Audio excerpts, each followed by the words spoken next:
I am so excited to have this very special guest on the Venture Love podcast. For our listeners, you'll want to check out Monique Gomez out. Monique is a trauma and resilience life coach, Reiki master, and licensed massage therapist with a master's in social work. As a previous counselor, she has collected skills to support people from any point in life. And with a history in mental health counseling and grief support work, she advocates for discussing the hard parts of life.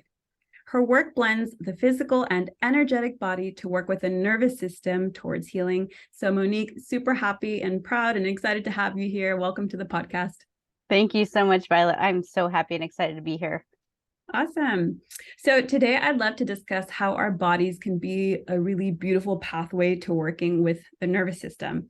So as a life coach, and I've done and practiced Reiki myself, I know how powerful and beneficial it is to integrate that work, those two works together. So I'd love to first ask you and have those listening get to know you a little bit better. So what first drew you into this beautiful work? Was there like a pivotal point in your life that made you feel like the traditional standard ways of healthcare weren't working or cutting it for you? Like what made you want to get into this lifestyle? Yeah. So I started as a massage therapist when I began my career and I was entering school to be a counselor.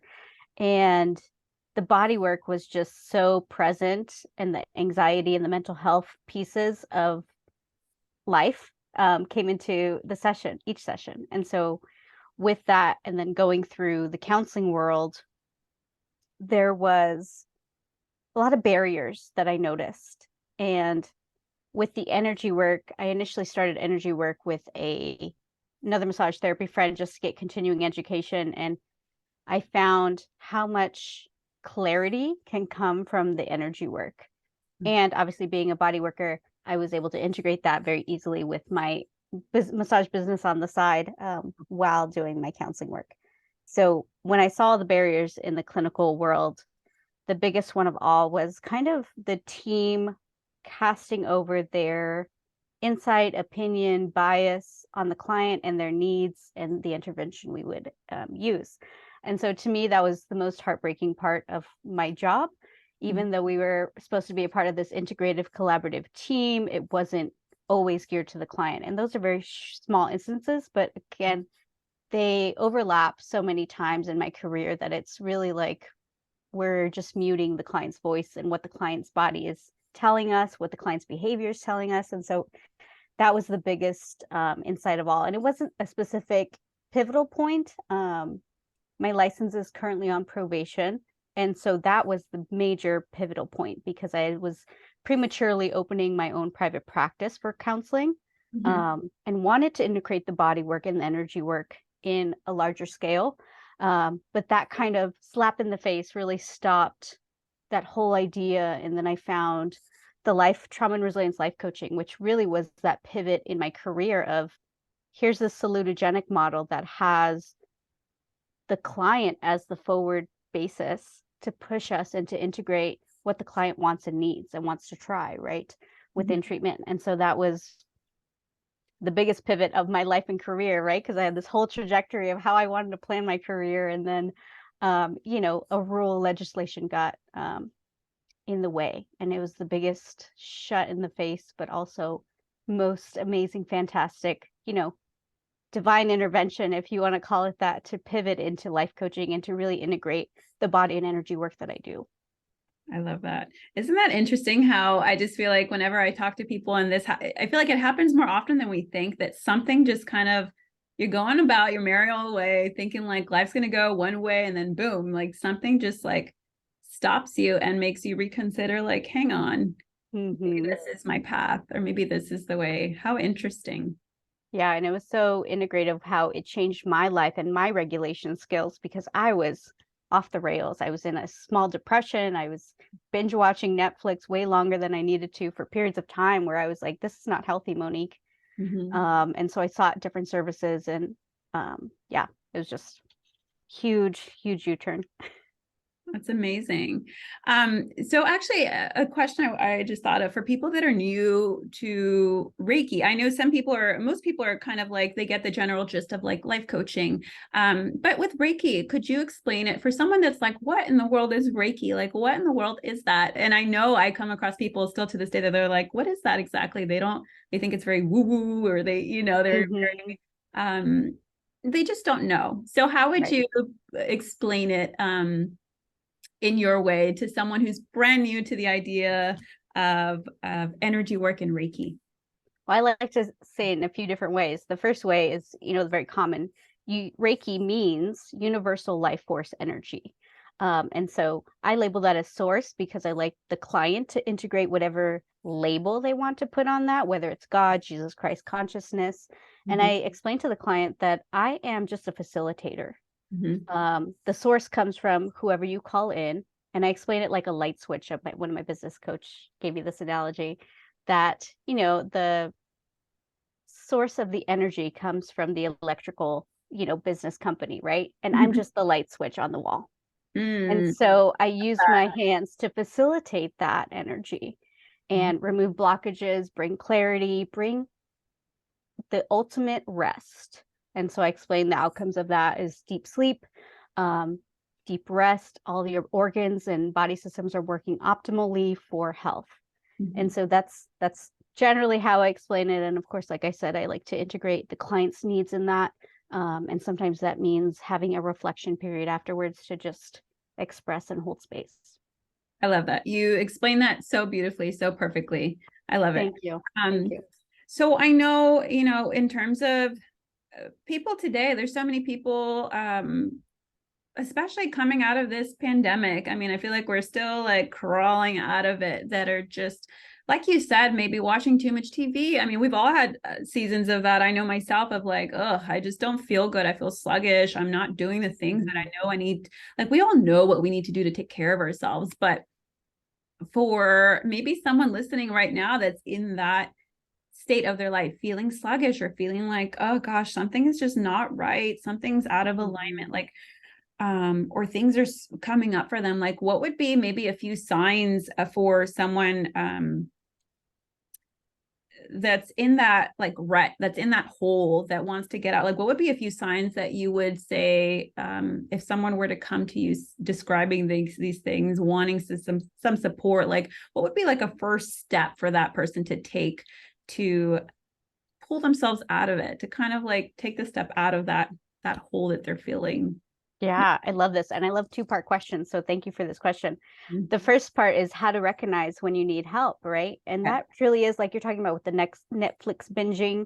Mhm. It's avoidance. Anytime you're trying to avoid something, right? Whether it's overworking, drinking, or substance uses, using TV and other outlets, media to avoid your problems, avoidance is a huge indicator that you need more support, whether Mhm. it's any human on earth needs this. Mhm. And once you recognize that you're avoiding and trying to control certain situations, you can gauge the unhealthiness of that point.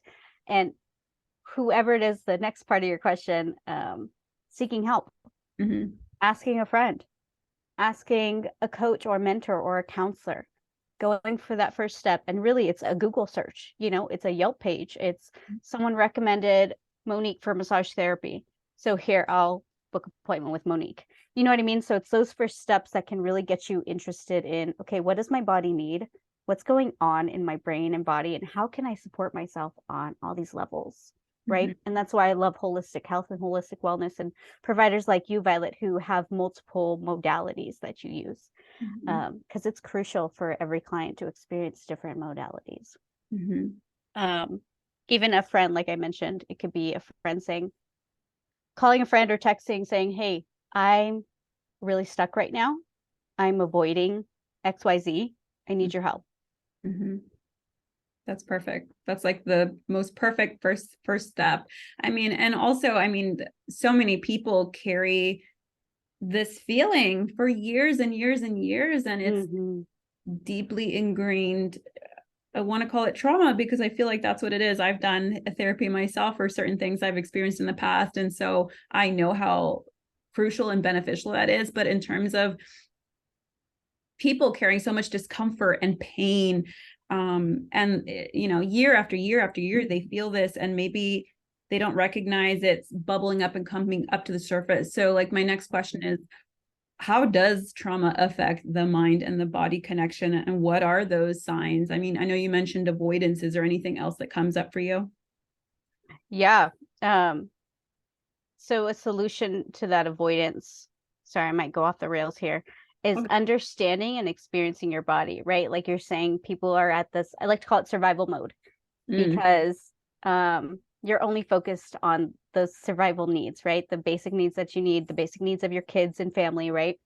But you're not focusing on when something happens and your anxiety goes up, your chest starts to hurt, right? Your heart beats really fast, you're sweating, or maybe you skip a meal because you have so much going on, right?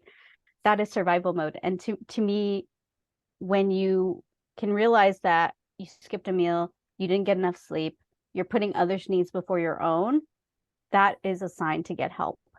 That is a sign to say, my nervous system is out of whack and I need support with this. Because your body will tell you. Your body is the ultimate response. It's the first response. And we talk about with the 3 ways, sorry, maybe jumping into your next question. Okay. 3 ways to support emotional regulation, to be friends with your nervous system. It starts with the introception. Introceptive awareness is when we can identify, assess, and understand and respond to the pathways and the signals that our bodies, exemplifying. And one of that is hunger, right? We feel the hunger pains. Yeah. Another one I've experienced recently with all the transitions in my business right now is holding my breath.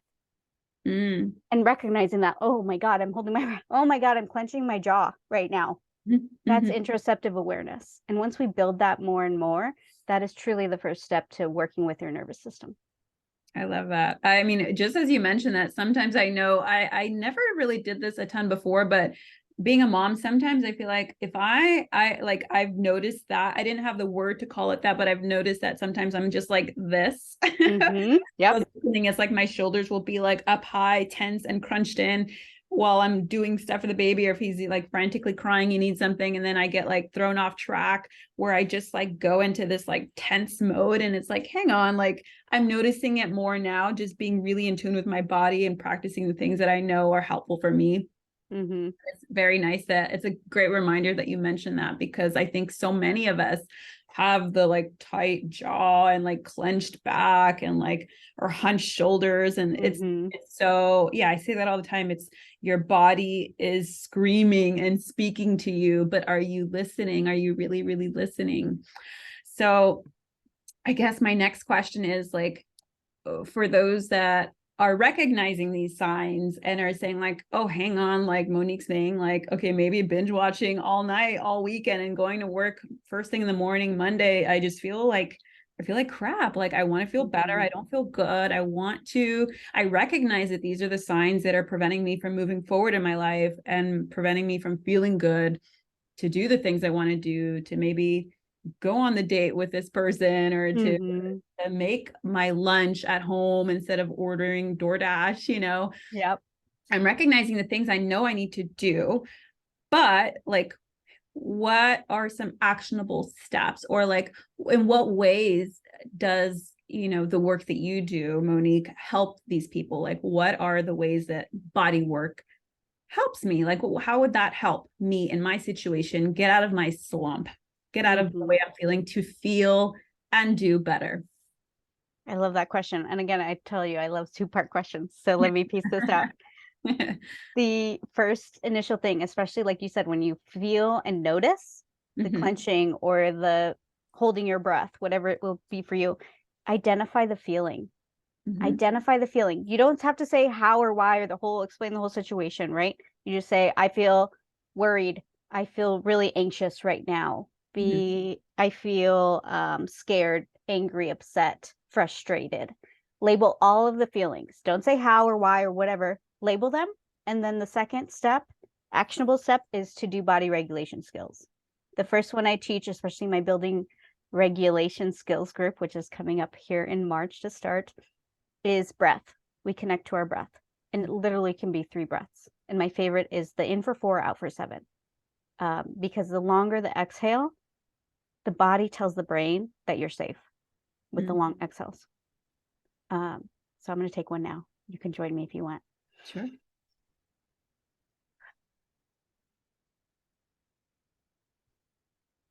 So the breath is going to connect you to that interoceptive awareness.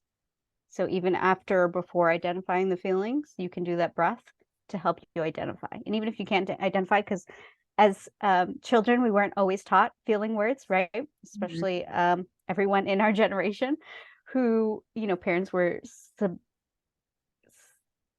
suppressing those emotions. And so now we can build words as an adult to what's going on in our body.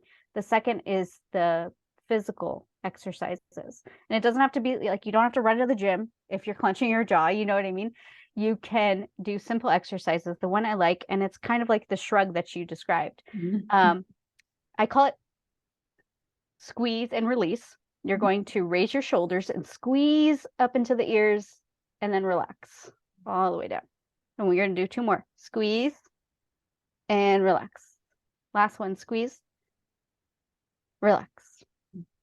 Feels good. Yes. So moving those muscles, even if it's a stretch, even if it's getting up from your desk, walking, or like a mom, right? Putting your baby in the safe space, getting up, walking to the kitchen, maybe doing a lap around the island, whatever you need to do to move your body. And I find that this works best when you do it in the very early morning. I just started a morning routine for the first time in my life.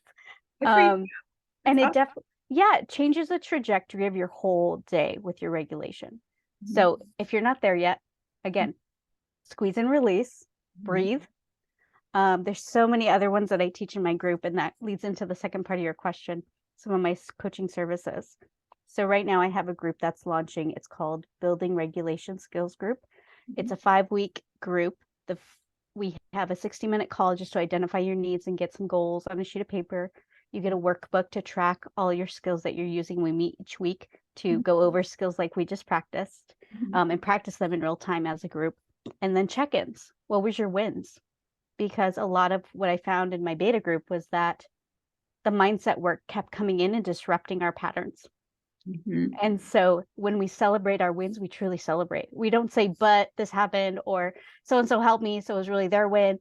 No, we focus on what the skills that you have and get to that growth factor to practice those skills and make them a habit. I do this also in the one-on-one coaching. We do it in a different way. We do it in a timeline. It's a longer container. It's about 5 to 6 months of coaching, which also includes body work, massages, as well as energy work. The virtual program obviously doesn't include the body work, but does have the energy work. And with those, we work on a timeline, which we pick out, instead of the negative stuff, we pick on the growth factors, and we pick apart that experience to create a skill procedural to help you in today's world, in the future, to say, oh, I'm triggered because of whatever's happening. Let me pull out my skill and do the skill. And you practice and you practice and you practice. Some of it's really related to safety, right? Because that's what our nervous system is identifying, right? Our body's like, we're not safe. We need to freak out right now. When no, that's not the case. There's so many skills that you've built up in your lifetime that you've already used that you can use in this new situation. And so I love doing resilience coaching because it's all strengths based. And that's why it's so different than the counseling work that I've done, because it's truly all about you and working with what you already have. That's beautiful. Thank you so much for sharing that. That's so, so beautiful. So for anyone listening that's drawn and connected and resonating with what you share, how can people connect with you and work with you? How can they find you? Yeah, first and foremost, they can find me on my website, goldenhandsmassageaz.com, or I'm very active on IG, Monique Gomez _the coach. Perfect. And another question, where are you based? I'm in Arizona locally, and I'm moving into my new office, so we will likely have some big groups in Arizona if anyone's here and wants to check us out. Amazing. Amazing. And final question I like to ask people, my guests on the podcast, is what does it mean to venture a life that you love? I love this question because it definitely involves risks, like I spoke about with the pivot of my career. And it's really about seeing the risk as a lesson in the journey and part of building that resilience. Beautiful. Beautiful. Thank you so, so much for spending your morning with us. I really, really appreciate you. And I'm so happy to have had you on the podcast. And I can't wait for everyone to listen to this episode. Thank you so much.